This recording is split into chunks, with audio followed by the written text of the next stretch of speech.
Hello दोस्तों, स्वागत है आपका मेरे यूट्यूब चैनल में। तो आज मैं इस वीडियो में 4 चैप्टर का एमसीक्यू करवाने वाला हूं अकाउंट का। तो वो चैप्टर्स होने वाले हैं accounting principle, accounting standard, GST और process and basis of accounting. ये 4 चैप्टर का मैं एमसीक्यू करवाने वाला हूं इस वीडियो में।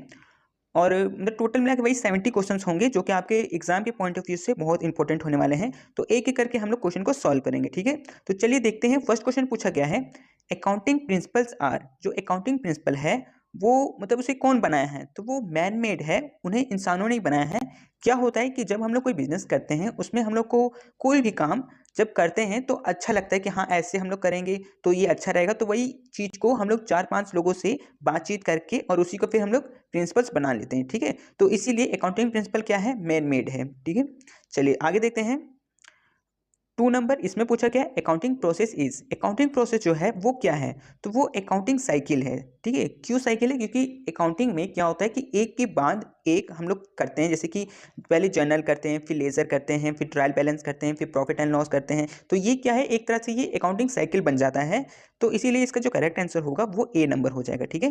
चलिए 3rd नंबर देखते हैं। इसमें पूछा गया है full form of gap is. Gap का फुल फॉर्म क्या होगा? ये बहुत इंपॉर्टेंट है, आप लोग इसको जरूर देख के और याद करके जाइएगा।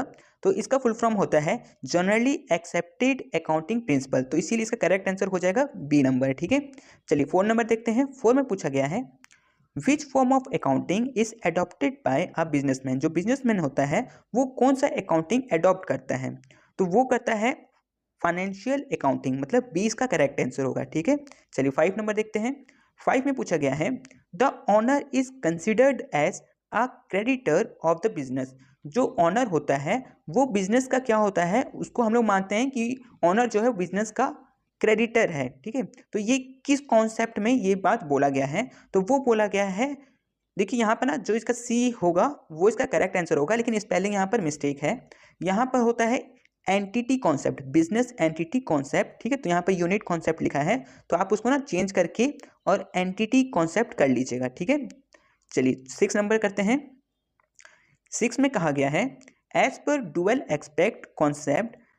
डुअल एक्सपेक्ट कॉन्सेप्ट के हिसाब से इसमें से कौन सा फॉर्मूला सही है? तो हम लोग को पता है कि asset equal to capital plus liability होता है। तो इसीलिए इसका जो करेक्ट आंसर होगा वो बी नंबर हो जाएगा। देखिए आप चाहे तो asset equal to capital plus liability लिखिए या फिर capital plus liability equal to asset लिखिए, बात एक ही है, ठीक है। तो इसका करेक्ट आंसर बी हो जाएगा। चलिए 7 नंबर देखते हैं। 7 में पूछा गया है contingent liability is shown in the balance sheet on which convention it is based. जो कंटीजेंट लाइबिलिटी है वो बैलेंस शीट में दिखाया जाता है, तो वो कौन सा कन्वेंशन पे बेस्ड है, ठीक है। मतलब एक रूल में कहा गया है कि ऐसा होना चाहिए, तो वो कहा गया है कन्वेंशन ऑफ डिस्क्लोजर में, ठीक है। मतलब 20 का करेक्ट आंसर होगा। इसमें क्या कहा गया है कि डिस्क्लोज का मतलब होता है कि हम लोग पूरा पूरा बात बताएं, पूरा चीज़ हम लोग दिखाएं, ये चीज़, ठीक है। कि अकाउंटिंग में क्या क्या चीज़ हुआ है, बैलेंस शीट में क्या चीज़ हुआ है, प्रॉफिट एंड लॉस में क्या क्या चीज़ आप लोग लिखे हैं, पूरा हम लोग को डिटेल में बताइए, ठीक है। तो इसीलिए जो कंटीजेंट लाइबिलिटी है वो भी बैलेंस शीट में उसको भी दिखाना पड़ता है, ठीक है। चलिए क्वेश्चन नंबर 8 को देखते हैं। इसमें पूछा गया है the policy to anticipate no profit and provide for all possible losses is considered with. देखिए ये जो क्वेश्चन है इसको पहले आपको समझना पड़ेगा। इसमें कहा गया है कि ऐसा कौन सा पॉलिसी है जिसमें ये कहा गया है कि नो प्रॉफिट, जब भी प्रॉफिट हो तो उसको दिखाने का जरूरत नहीं है, लेकिन अगर लॉसेस है तो उसको दिखाने का जरूरत है। तो ये जो रूल है वो कहता है कन्वेंशन कन्वेंशन कंजर्वेटिज्म, ठीक है। मतलब ए इसका करेक्ट आंसर होगा। इसमें कहा गया है कि अगर आपको ऐसा लग रहा है कि फ्यूचर में कोई प्रॉफिट होने वाला है तो उसके लिए आपको कोई भी बनाने का जरूरत नहीं है, कोई भी प्रोविजन या फिर कोई भी पैसा रखने का जरूरत नहीं है। लेकिन अगर आपको ऐसा लग रहा है कि फ्यूचर में ये लॉसेस हो सकता है तो उसके लिए आपको पहले से ही कोई प्रोविजन या पैसा आपको पहले से ही रख लेना होता है, ठीक है। इसमें ये चीज़ बोला गया है। तो 8 का इसीलिए इसका हो जाएगा ए, इसका करेक्ट आंसर हो जाएगा, ठीक है। चलिए क्वेश्चन नंबर 9 में देखते हैं। 9 में पूछा गया है कि basis of accounting is. Accounting का बेसिस क्या होता है? कैश बेसिस होता है कि एक्रूअल बेसिस होता है कि ए और बी दोनों होता है कि नन ऑफ दिस, इसमें से कोई सा भी नहीं होता है। तो क्या होता है ना कि जब भी हम लोग अकाउंटिंग करते हैं तो उसमें कैश बेसिस भी हम लोग दिखाते हैं और एक्रूअल बेसिस भी दिखाते हैं, ठीक है। अब देखिए कैश बेसिस तो आप लोग समझ गए होंगे, लेकिन ये एक्रूअल बेसिस क्या होता है? देखिए हम लोग के पास क्या होता है ना कि हर बार हम लोग को कैश पैसा नहीं मिलता है, मतलब बिजनेस का बात कर रहा हूँ कि उसमें हम लोग को हमेशा कैश नहीं मिलता है। तो क्या होता है कि पैसा ड्यू हो जाता है, तो जिस भी डेट को पैसा ड्यू होता है उस डेट को हम लोग को लिखना पड़ता है, ठीक है। जैसे कि मान लीजिए मैं कोई ऑर्डर लिया 1 तारीख को, ठीक है, और मैं वो ऑर्डर को पूरा बना दिया, कंप्लीट कर दिया 10 दिन के अंदर में, ठीक है। 10 दिन में जब वो कंप्लीट हुआ और मैंने उसको हैंड ओवर कर दिया, मैंने उसको दे दिया, जो भी प्रोडक्ट वो मांगा था वो मैंने दे दिया बना के, ठीक है। लेकिन वो पैसा मुझे उस दिन नहीं दिया, मुझे 5 दिन के बाद में वो मुझे पैसा दिया। तो जिस दिन पेमेंट हुआ है 5 दिन के बाद, वो उस दिन मैं नहीं लिखूंगा, मैं जिस दिन मेरा काम खत्म हो गया था, ठीक है, 10 दिन के बाद तो मेरा काम खत्म हो गया था, तो जिस दिन खत्म हुआ, जिस दिन मैंने अपना प्रोडक्ट उसको दे दिया, उसी दिन मैं अपना लिखूंगा अकाउंट में, ठीक है, कि हाँ मैंने ये चीज़ सामान मांगा था वो दे दिया, उसका इतना पैसा बनता है, ठीक है। तो जिस दिन ड्यू हुआ उसी दिन हम लोग को लिखना होता है, उसी को हम लोग एक्रूअल बेसिस कहते हैं, ठीक है। तो अकाउंटिंग में क्या होता है, कैश बेसिस भी होता है और एक्रूअल बेसिस भी होता है, तो इसीलिए इसका करेक्ट आंसर सी नंबर हो जाएगा, ठीक है। चलो क्वेश्चन नंबर 10 देखते हैं। इसमें पूछा गया है which of the flowing will not be recorded in the book of account. Book of account में कौन सा इसमें से रिकॉर्ड नहीं किया जाता है। तो परचेस ऑफ गुड ये तो रिकॉर्ड किया जाता है, पेमेंट ऑफ सैलरी ये भी रिकॉर्ड किया जाता है, सैलरी टू स्टाफ ये भी रिकॉर्ड किया जाता है, order for supply of good. देखिए गुड के लिए हम लोग सिर्फ ऑर्डर किए हैं तो वो हम लोग को रिकॉर्ड करने का जरूरत नहीं है, लेकिन जब वो ऑर्डर हो जाएगा, जब हम लोग उसको लेके आएंगे तब हम लोग उसको रिकॉर्ड करेंगे। तो इसीलिए इसका डी इसका करेक्ट आंसर हो जाएगा कि order for supply of goods हम लोग रिकॉर्ड नहीं करते बुक्स ऑफ अकाउंट में, ठीक है। चलिए 11 नंबर देखते हैं। इसमें पूछा गया है according to going concern concept the business entity will be in existence. देखिए यहाँ पर बोल रहा है कि एक कॉन्सेप्ट है जिसका नाम है गोइंग कंसर्न। इसमें क्या होता है कि हम लोग जब भी कोई बिजनेस स्टार्ट करते हैं तो ये सोच के करते हैं कि ये बिजनेस को हम लोग लॉन्ग टर्म के लिए स्टार्ट कर रहे हैं। ऐसा नहीं करते कि हाँ चलो ठीक है इसको 1 महीना यूज़ करेंगे 2 महीना यूज़ करेंगे, ऐसा नहीं करते, हम लोग उसको लॉन्ग टर्म के लिए सोचते हैं। तो इसीलिए इस गोइंग कंसर्न में क्या कहा गया है कि हम लोग लॉन्ग टर्म के लिए सोचते हैं, तो इसीलिए इसका जो करेक्ट आंसर हो जाएगा वो ए नंबर हो जाएगा, इनडेफिनिट पीरियड, ठीक है, कि वो पीरियड हम लोग डिसाइड नहीं करते हैं, वो कितना भी हो सकता है, ठीक है। चलो क्वेश्चन नंबर 12 देखते हैं। इसमें पूछा गया है under the cash basis of accounting expenses are recorded. तो कैश बेसिस मतलब कैश से रिलेटेड जो चीज़ है, तो एक एक्सपेंसेस होंगे तो उसको हम लोग कब रिकॉर्ड करेंगे, पेमेंट के टाइम पे या फिर ऑन एक्सपेंसेस बीइंग ड्यू, जब ड्यू होगा तब, कि ए और बी दोनों के नन ऑफ दिस, ठीक है। तो देखो कैश बेसिस में क्या होता है कि जब पेमेंट होता है तभी हम लोग रिकॉर्ड कर देते हैं, वो तो एक्रूअल बेसिस में होता है कि जब ड्यू होता है तब हम लोग उसको रिकॉर्ड करते हैं, है ना। तो ये तो हम लोग को कैश बेसिस पूछ रहा है, इसीलिए इसका आंसर क्या हो जाएगा ऑन पेमेंट, जब पेमेंट होता है तभी हम लोग को कैश मिल जाता है, तो इसीलिए इसका करेक्ट आंसर ए हो जाएगा, ठीक है। चलो 13 नंबर देखते हैं। इसमें पूछा गया है accounting standard are mandatory for. Accounting standard जो है वो किसके लिए मैंडेटरी है, कंपनीज के लिए, पार्टनरशिप के लिए, सोल ट्रेडिंग के लिए, या चैरिटेबल ऑर्गेनाइजेशन के लिए। तो इसका जो करेक्ट आंसर होगा वो ए हो जाएगा, कंपनीज के लिए, ठीक है। अकाउंटिंग स्टैंडर्ड मैंडेटरी है कंपनीज के लिए। चलो 14 नंबर देखते हैं। इसमें पूछा गया है under the accrual basis of accounting expenses are recorded. देखो अभी इससे पहले हम लोग जो क्वेश्चन किए थे, एक क्वेश्चन पहले कैश बेसिस वाला, अब यहाँ पर क्या है एक्रूअल बेसिस। तो इसमें हम लोग क्या सीखे थे कि जब भी इनकर्ड होगा या फिर ड्यू होगा तब हम लोग एक्सपेंसेस को रिकॉर्ड करते हैं, ठीक है।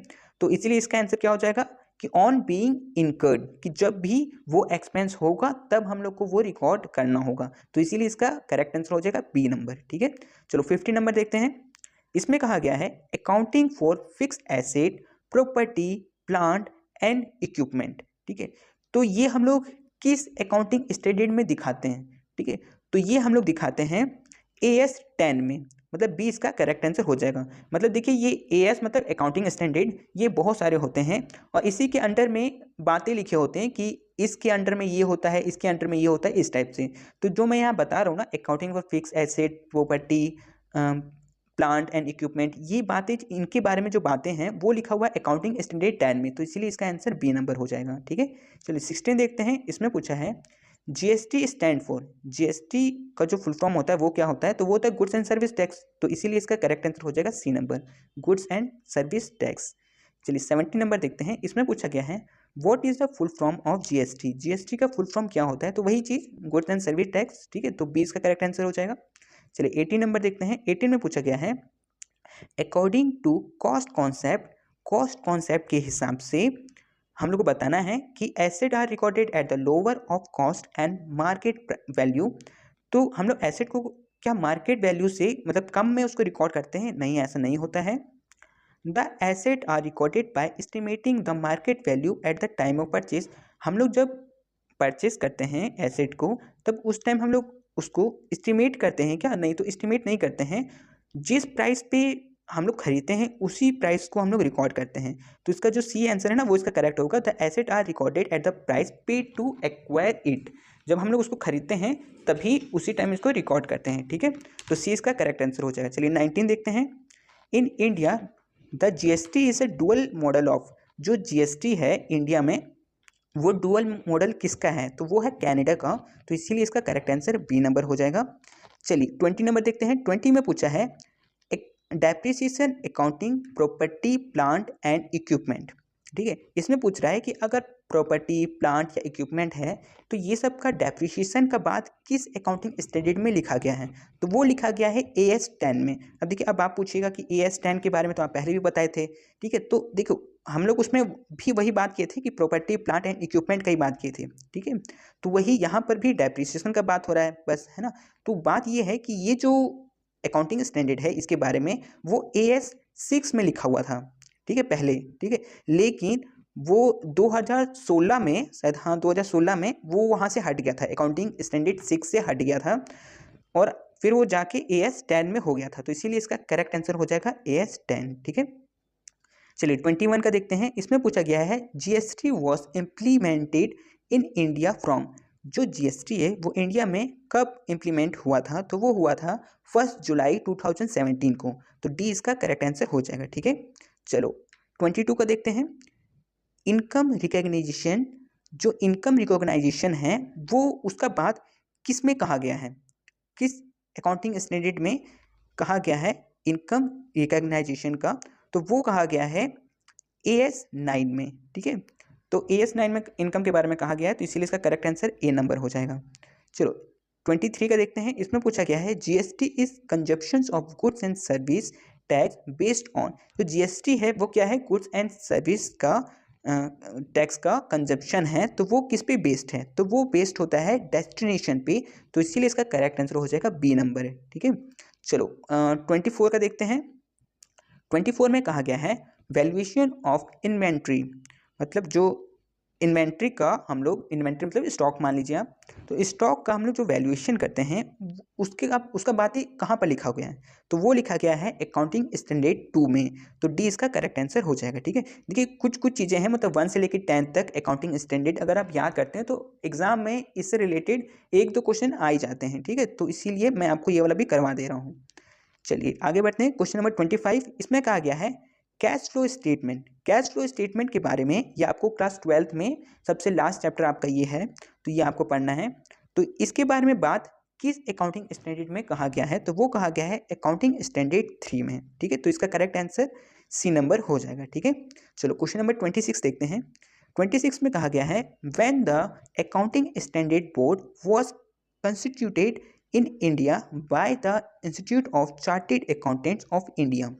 मतलब कि ICAI के द्वारा जो ASB मतलब अकाउंटिंग स्टैंडर्ड बोर्ड का कॉन्स्टिट्यूशन किया गया था, मतलब गठन किया गया था, वो कब किया गया था, है ना।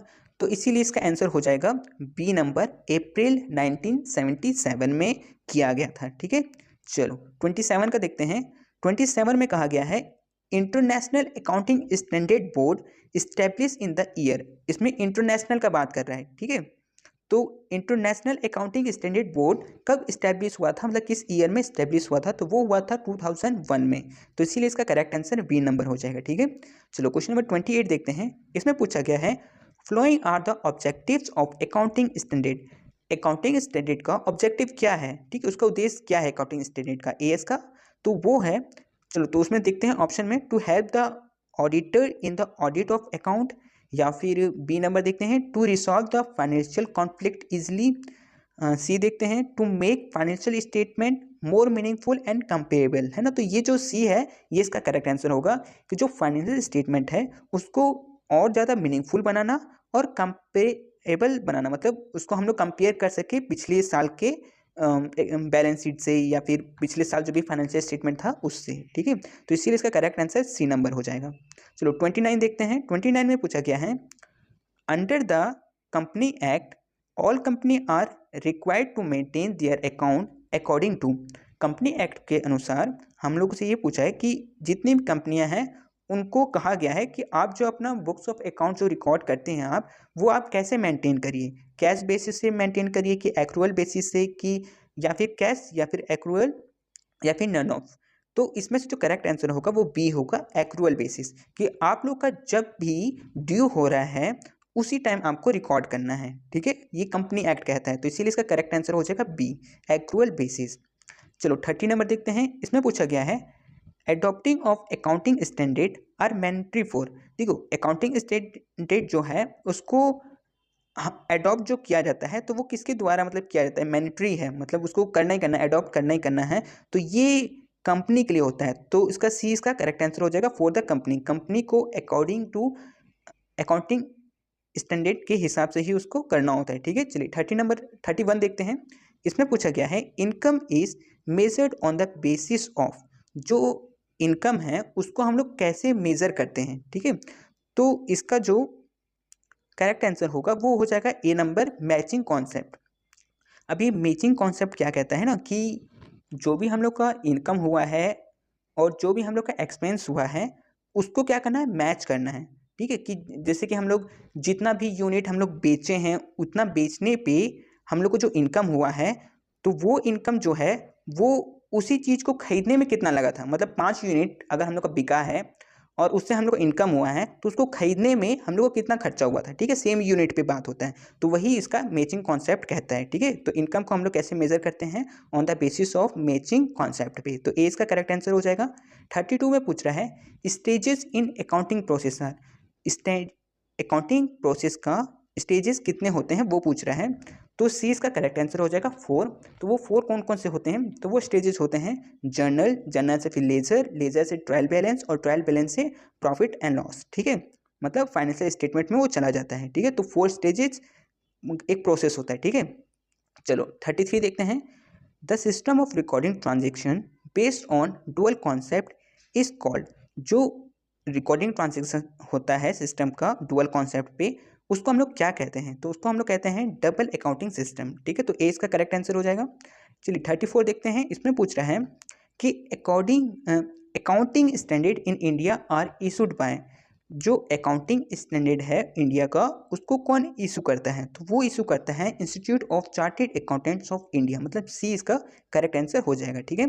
चलिए 35 देखते हैं। 35 में कहा गया है, cash basis of accounting is adopted by.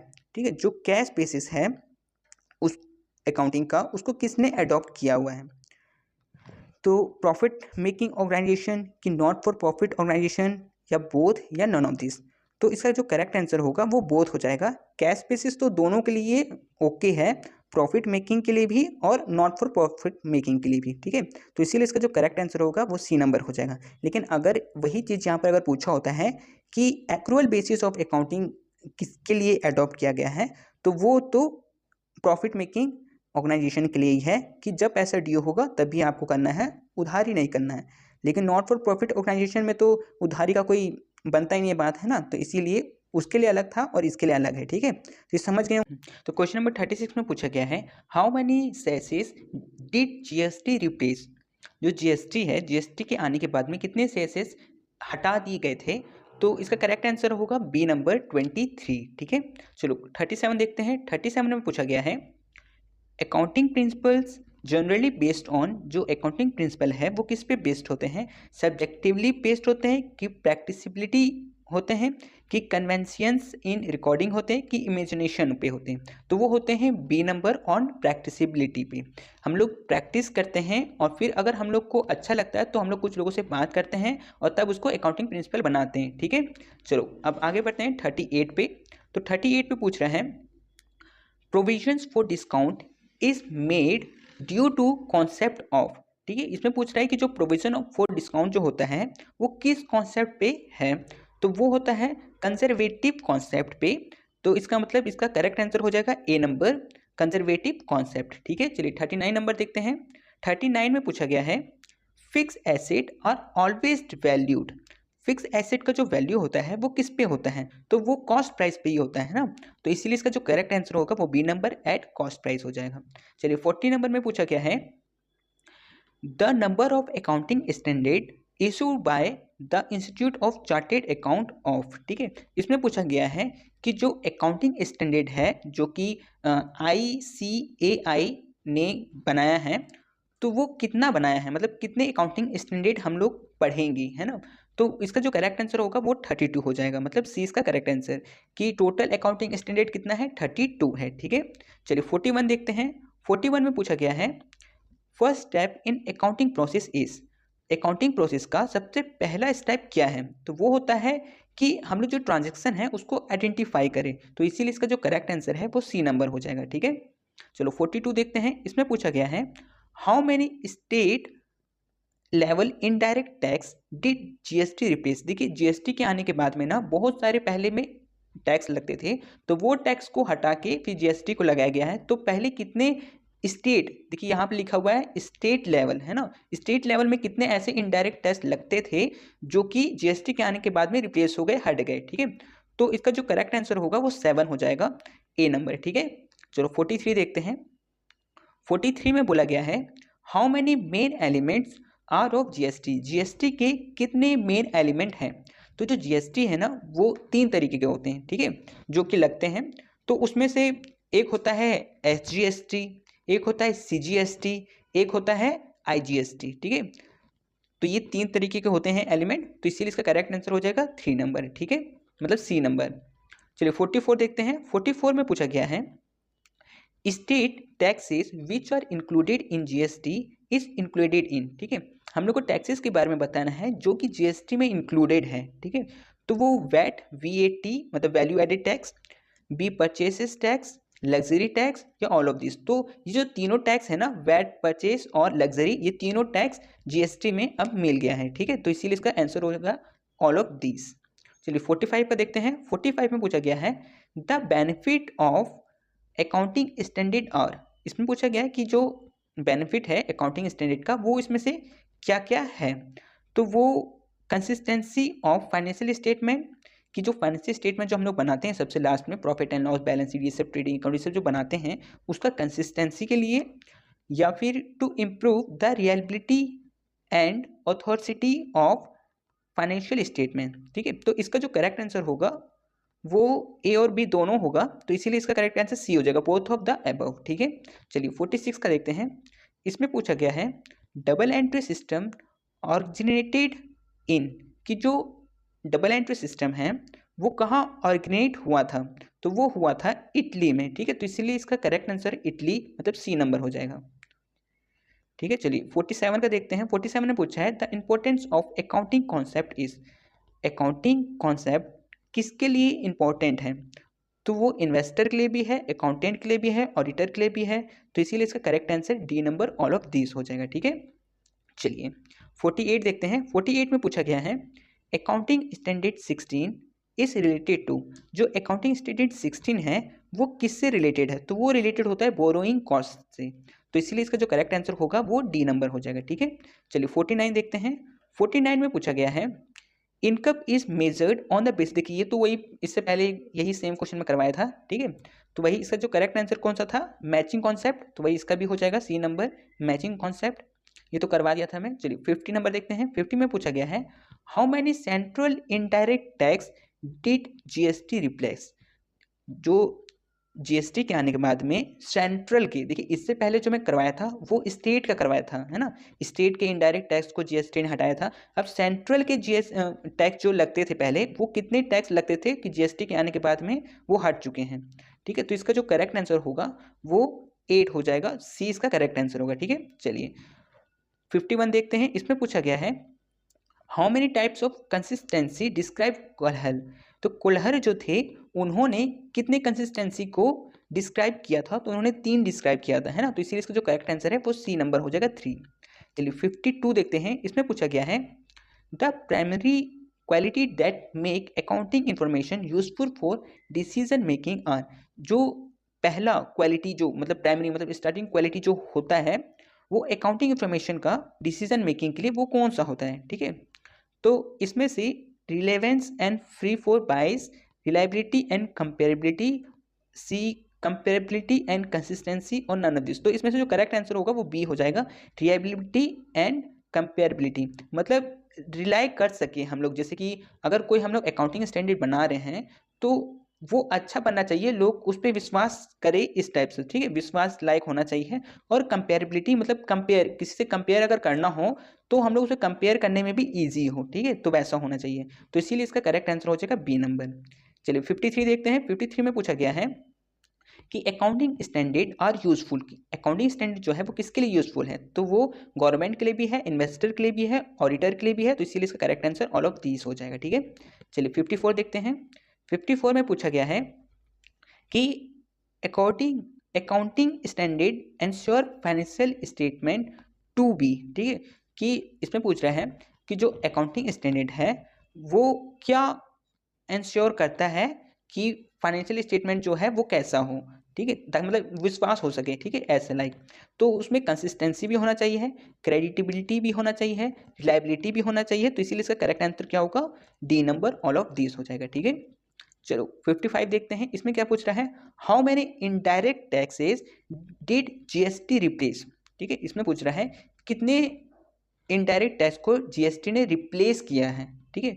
तो इसका जो करेक्ट आंसर होगा वो 17 हो जाएगा, बी नंबर इसका करेक्ट हो जाएगा, ठीक है। तो 17 पहले टैक्स लगते थे उसको जीएसटी के आने के बाद में हटा दिया गया, ठीक है। चलो 56 देखते हैं। इसमें पूछा गया है accrual basis of accounting is also called as. Accrual basis का एक और नाम है, उसको हम लोग कहते हैं मर्केंटाइल, ठीक है। तो इसीलिए इसका जो करेक्ट आंसर होगा वो बी नंबर हो जाएगा, ठीक है। चलो 57 देखते हैं। 57 में पूछा गया है when was the international accounting standard committee establish, कि जो इंटरनेशनल अकाउंटिंग स्टैंडर्ड कमिटी है वो कब इस्टेब्लिश हुआ था, है ना। तो इसका जो करेक्ट आंसर होगा वो होगा 29 जून 1973 को इस्टेब्लिश हुआ था। तो ए इसका करेक्ट आंसर होगा, ठीक है। चलो आगे देखते हैं 58। इसमें पूछ रहा है generally there is a accounting period. इस अकाउंटिंग पीरियड जो है वो कितने मंथ का होता है, तो वो होता है 12 मंथ का। तो इसका करेक्ट आंसर डी नंबर हो जाएगा, ठीक है। चलो 59 देखते हैं। 59 में पूछा है which of the following is not a basis of accounting. इसमें से कौन सा ऐसा बेसिस है जो अकाउंटिंग का नहीं है। तो कैश बेसिस तो होता ही है, एक्रूअल बेसिस भी होता है, लेकिन जो डी नंबर है क्रेडिट बेसिस वो नहीं होता है। तो इसीलिए इसका करेक्ट आंसर डी नंबर हो जाएगा, ठीक है। चलो 60 नंबर देखते हैं। 60 में पूछा गया है the main element of GST. देखिए इसमें यहाँ पर लिख दिया है, जो हम लोग ऊपर में पढ़े थे कि 3 मेन एलिमेंट होते हैं जीएसटी के, ठीक है, वो तीनों का नाम यहाँ पर लिखा हुआ है। तो मैंने बताया था कौन कौन से होते हैं, सीजीएसटी होता है, एसजीएसटी होता है और आईजीएसटी होता है। तो ए इसका करेक्ट आंसर हो जाएगा, ठीक है। चलो 61 का देखते हैं। 61 में पूछा गया है various names of accounting principle. जो अकाउंटिंग प्रिंसिपल जो हम लोग पढ़ रहे हैं उसका अलग अलग नाम भी है, ठीक है। कभी हम लोग उसको एजम्पशन भी बोल देते हैं, कभी कन्वेंशन भी बोल देते हैं, कभी कॉन्सेप्ट भी बोल देते हैं। तो ये सब उसका वेरियस नेम है, ठीक है। तो ऑल ऑफ दिस इसका आंसर हो जाएगा, ठीक है। चलिए 62 देखते हैं। 62 में बोला गया है provision is made for discount according to. देखो यहाँ पर पूछ रहा है कि हम लोग का जो रूल बना हुआ है वो प्रोविजन फॉर डिस्काउंट के लिए कौन सा रूल है, तो वो ए नंबर कंजर्वेटिज्म कॉन्सेप्ट इसका करेक्ट हो जाएगा, ठीक है। चलो तो ए इसका करेक्ट आंसर हो जाएगा। चलो 63 देखते हैं। तो IASC का हेड ऑफिस कहाँ पर है, वो 63 नंबर क्वेश्चन पूछ रहा है। तो वो है लंदन में। तो इसका करेक्ट आंसर ए नंबर हो जाएगा, ठीक है। चलो 64 में पूछ रहे हैं as per income tax act accounting period is. Income tax act पे हम लोग को ये बात कहा गया है कि अकाउंटिंग पीरियड कब से कब स्टार्ट होना चाहिए। तो इसका जो करेक्ट आंसर है वो हो जाएगा 1 अप्रैल टू 31 मार्च। तो बी इसका करेक्ट आंसर हो जाएगा, ठीक है, जिसको हम लोग फाइनेंशियल ईयर भी बोलते हैं, ठीक है। चलो 65 को देखते हैं। India is which country to implement GST. GST को लागू करने वाला भारत जो है वो कौन सा नंबर का देश है, ठीक है। तो वो 161 नंबर का देश था, ठीक है। मतलब इससे पहले 160 लोग ने किया था जीएसटी को इम्प्लीमेंट, तो इंडिया 161 नंबर पे आया है, ठीक है। चलो यहाँ पे देखते हैं इन केस ऑफ 66 नंबर में in case of inter state transaction the tax that shall be levied is. देखो यहाँ पर पूछ रहे हैं ना कि इंटर स्टेट ट्रांजेक्शन में इंटर स्टेट मतलब होता है कि एक स्टेट से दूसरी स्टेट में अगर हम लोग ट्रांजेक्शन कर रहे हैं तो उसमें हम लोग कौन सा टैक्स देते हैं, तो उसमें हम लोग IGST टैक्स देते हैं, मतलब ए नंबर देते हैं, ठीक है। तो इसका करेक्ट आंसर ए हो जाएगा। लेकिन वही अगर आपसे ये क्वेश्चन में पूछता, देखो दो तरह के टैक्स लगते हैं, ठीक है। एक लगता है इंटर, जो कि अभी हम लोग बात किए स्टेट के बाहर बाहर, जैसे स्टेट एक स्टेट से दूसरे स्टेट, और एक होता है इंट्रा। तो इंट्रा में क्या होता है, स्टेट के अंदर ही में ट्रांजेक्शन में टैक्स लगता है। तो उसमें दो तरह का टैक्स लगता है, एक लगता है CGST, एक लगता है SGST, ठीक है। CGST और SGST दोनों को मिला के हम लोग को टैक्स देना पड़ता है इंट्रा स्टेट में। लेकिन अभी हम लोग इस क्वेश्चन में सिर्फ इंटर स्टेट पढ़ रहे थे, तो इसीलिए उस टाइम हम लोग को सिर्फ एक टैक्स देना होता है IGST, ठीक है। चलो आगे बढ़ते हैं। तो 67 नंबर देखते हैं। 67 में बोला गया है कि accounting standard 13 is related to, जो अकाउंटिंग स्टैंडर्ड 13 है वो किससे रिलेटेड है, तो वो रिलेटेड है इन्वेस्टमेंट से, ठीक है। तो इसीलिए इसका करेक्ट आंसर हो जाएगा ए नंबर, अकाउंटिंग फॉर इन्वेस्टमेंट, ठीक है। चलो 68 देखते हैं। इसमें क्या बोल रहा है, give the full form of ASB। ASB का फुल फॉर्म पूछ रहा है, तो वो होता है अकाउंटिंग स्टैंडर्ड बोर्ड, ठीक है। तो इसीलिए इसका करेक्ट आंसर हो जाएगा ए नंबर। चलिए 69 देखते हैं। 69 में पूछा गया है double entry system was first discovered in the year, किस ईयर में डबल एंट्री सिस्टम को डिस्कवर किया गया था, तो वो किया गया था 1494 में। तो 20 का करेक्ट आंसर हो जाएगा। 70 में पूछ रहा है the GST rate set by the GST council, जो GST काउंसिल है उसने GST का रेट एक सेट किया था, तो वो सेट किया था, तो वो था 5%, 12%, 18% और 28%। तो ए इसका करेक्ट आंसर हो जाएगा, ठीक है। चलो तो आज हम लोग 4 चैप्टर का MCQ कंप्लीट कर लिए हैं, ठीक है। और आगे आने वाले वीडियोस में मैं और भी चैप्टर्स के MCQ लेके आऊँगा, तो आप लोग प्रैक्टिस करते रहिएगा, ठीक है। तो ठीक है, मिलते हैं हम लोग आने वाले नेक्स्ट वीडियो में, ठीक है।